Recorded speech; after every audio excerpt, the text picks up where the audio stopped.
Olá, turma. Aqui quem fala é o professor Paul Simon Ribeiro Rocha, professor da disciplina de cabeamento estruturado. Nesta aula, nós vamos falar sobre cabos metálicos e suas categorias. Esta aula tem como objetivos conhecer os tipos de cabos metálicos utilizados nos sistemas de telecomunicações, bem como a categoria na qual cada cabo pertence e a flamabilidade de cada um. Tem como objetivo também determinar qual condutor correto a ser utilizado na sua infraestrutura, identificar as categorias, sabendo escolher a que mais irá lhe atender e compreender a importância e a flamabilidade dos cabos. Já que tratamos sobre cabeamento estruturado ao longo da disciplina, nada mais justo do que nós conhecermos, os cabos existentes em uma estrutura, de redes de computadores, principalmente as redes locais. Então, os cabos metálicos eles são os condutores de eletricidade, utilizados para a transmissão de sinais no sistema de telecomunicações. Até pouco tempo eram bastante utilizados para transmissões de sinais a longa distância. Porém, após o surgimento dos cabos de fibra ótica, sua utilização ela ficou restrita às redes locais, justamente pela sua praticidade de manuseio comparado às fibras. Então, esses cabos que nós vamos citar agora, eles ficaram mais restritos às redes locais. Entre os cabos existentes, nós temos o mais conhecido e também o mais utilizado, que é o cabo de pá trançado. Vocês podem ver aqui no slide. Ele tem esse nome justamente porque os seus pares de fios eles são trançados. Possui 8 fios, na qual possuem 4 pares de fios trançados, certo? E eles são trançados por alguns motivos, dentre eles para efeitos de cancelamento de corrente, protegendo o par de interferências eletromagnéticas de fontes externas, como por exemplo descarga elétrica, motores, entre outros. É por isso que eles são trançados, tá? E esses condutores eles são agrupados, revestidos com camadas isolantes ou metálicas, em número de pares que venham atender a aplicação a qual se destina, No caso, em redes de computadores, nós temos um par, um cabo com 8 fios, com 4 pares trançados. Por isso, o nome cabo pá trançado, tá? O cabo pá trançado, ele é dividido em alguns tipos, Então, ele possui alguns tipos de cabos, certo? Dentre eles, nós temos o cabo TP, que é basicamente aquele que é mais utilizado, tá? O cabo TP, ele não possui blindagem, Então ele não utiliza blindagem, então é aconselhável evitar passar perto de outros tipos de fios, Por exemplo, da fiação elétrica, porque pode haver interferência eletromagnética. Já quando se quer quando se necessita, de uma blindagem extra, de uma proteção extra, nós temos os cabos STP, como vocês podem ver aqui abaixo do slide, tá? Os cabos STP, eles são constituídos por 2 pares trançados, Na verdade, cada par trançado desse aí, ele possui uma blindagem, extra. Vocês podem ver aqui na imagem, logo abaixo, os fios trançados eles possuem uma blindagem extra, tá? Justamente para evitar, ali a perda de sinal por fatores externos. Existem alguns conectores, para o cabo pá trançado. O conector nada mais é que um dispositivo que permite uma espécie de emenda mecânica, sendo utilizado para interligar um cabo a um equipamento de rede, por exemplo, O conector modular de 8 vias, por exemplo, é o padrão para os cabos de pá trançado. Tá? Nós temos aqui, vocês podem ver, tá?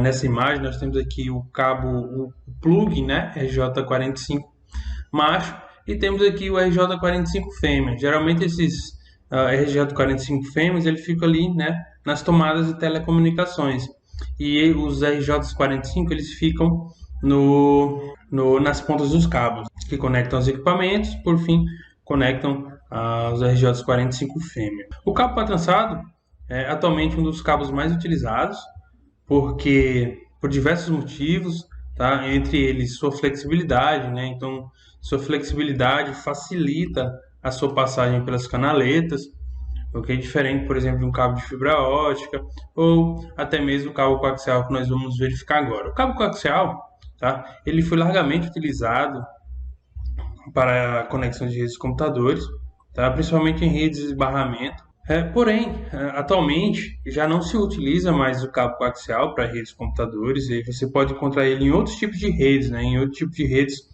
por exemplo, TV a cabo, né? Em redes de alarmes, enfim. Mas já foi utilizado em redes de computadores, porém não é mais, devido principalmente, por exemplo, à sua falta de flexibilidade. O cabo coaxial, tá? Ele é composto, né, por um condutor central, como vocês podem ver aqui o slide. Esse condutor central é o que leva as informações, né? Ele é feito de fio de cobre, é um fio de cobre um pouco grosso. Vocês podem até conferir aí na residência de vocês, na TV, né? Vocês podem tirar ali do receptor e olhar, tá? Ele era utilizado em redes de computadores, mas não é mais, tá? Então ele tinha esse condutor central, além disso ele tinha um dielétrico, né? Que é um PVC flexível não propagante a chama, para evitar a propagação de chamas. Além disso, tinha duas blindagens extras, né? A blindagem primária, que era feita de alumínio mais o poliéster, e também a blindagem secundária, né? Que é uma trança em fios de cobre entranhado. Por fim, tinha a capa externa, né? Que é um PVC flexível não propagante a chama. O cabo coaxial, ele possui alguns conectores, tá? Tínhamos os conectores BNC, tá? À esquerda, o conector IF, F ao centro e o conector N à direita. O conector F, ao invés de possuir um pino central, ele utiliza o próprio condutor rígido, né? Que é central para o contato. São comuns em aplicações de serviços residenciais, né? O condutor F é esse do centro, ok? E equipamentos de vídeo segurança, né? Sua conectorização ela ocorre por meio de anéis de quimplagem embutidas. O conector N, que é o da direita, né? São comumente utilizados em aplicações de dados e vídeo, em conjunto com o cabo coaxial grosso, normalmente usados para interligação de rádios com as antenas, servindo como os guias de ondas.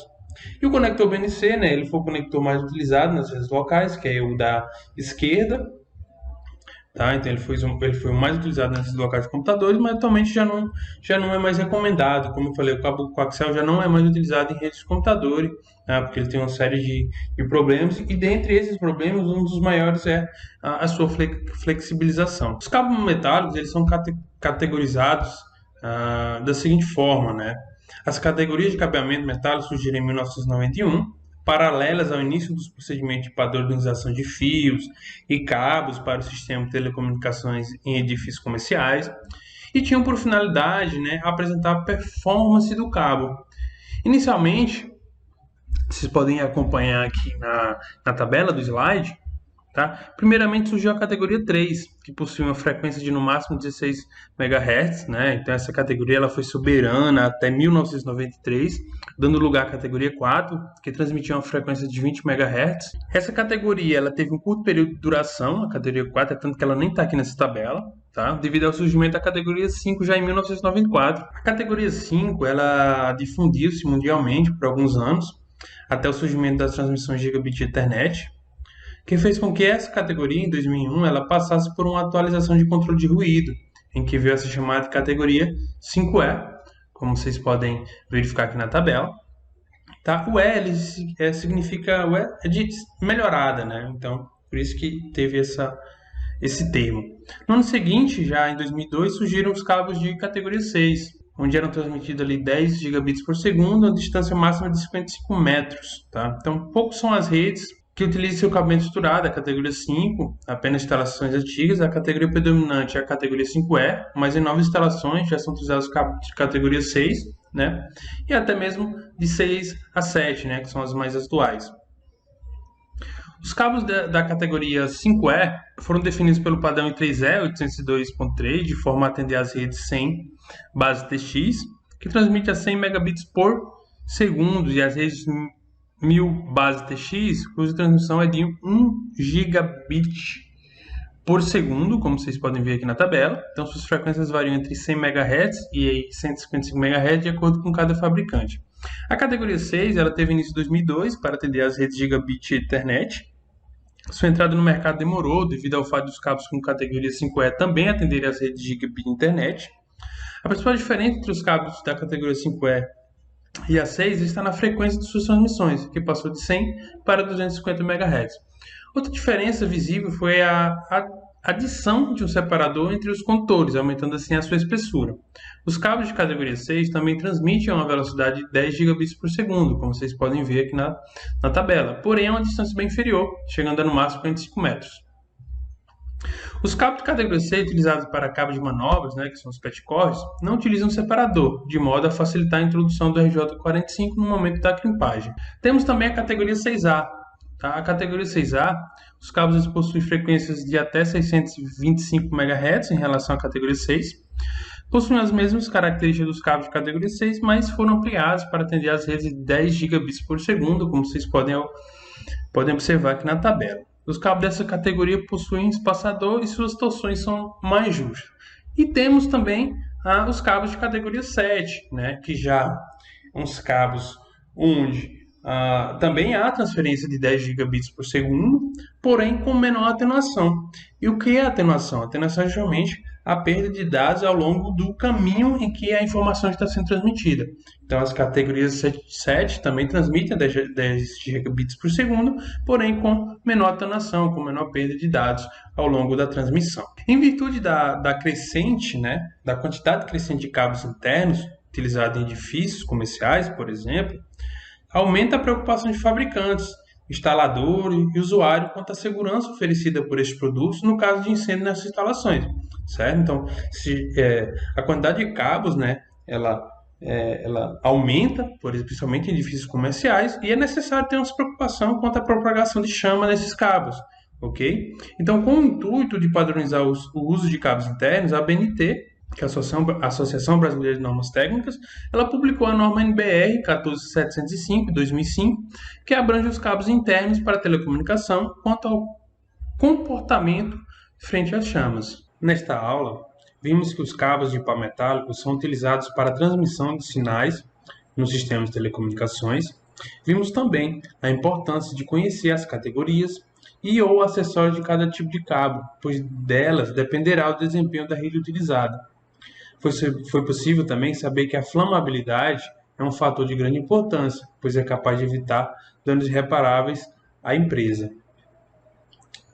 Desejo bons estudos e até a próxima.